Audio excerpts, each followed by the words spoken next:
डर तो नहीं लग रहा पुत्र? डर ਉਹ ਕੀ ਹੁੰਦਾ? हाँ तेनू किवें पता? वो तां ਸਿੰਘਾਂ 'ਚ ਹੁੰਦਾ ही नहीं। ਹਾਂ ਜਿਵੇਂ ਬਾਬਾ ਫਤਿਹ ਸਿੰਘ ਵਿੱਚ ਵੀ ਨਹੀਂ ਸੀ, ਉਹਨਾਂ ਤੋਂ ਸਿੱਖ ਲਿਆ ਹੈ ਕਿ ਧਰਮ ਲਈ ਅਟਲ ਕਿਵੇਂ ਰਹਿਣਾ ਹੈ। चल हुक्म होया कि तू अपने बच्चे दा खुद कत्ल करेगा। ਸਿੰਘ ਔਰਤਾਂ ਤੇ ਬੱਚਿਆਂ ਦੇ ਕਦੇ ਵਾਰ ਨਹੀਂ ਕਰਦੇ। ਇਸ ਹੈਵਾਨੀਅਤ ਦੇ ਮਹਾਰਥੀ ਤੁਸੀਂ ਹੋ। ਕਾਜ਼ੀ ਨੇ ਬੰਦਾ ਸਿੰਘ ਬਹਾਦਰ ਦੇ ਛੋਟੇ ਪੁੱਤਰ ਨੂੰ ਜੱਲਾਦਾਂ ਦੇ ਹਵਾਲੇ ਕਰ ਦਿੱਤਾ।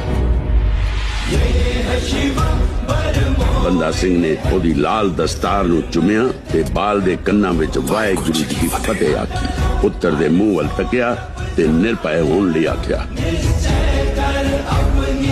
ਪੁੱਤਰ ਨੇ ਵੀ ਵਾਹਿਗੁਰੂ ਜੀ ਕੀ ਫਤਿਹ ਗੱਜ ਕੇ ਕਿਹਾ। मैं निर्भय हाँ उन्हें आख्या।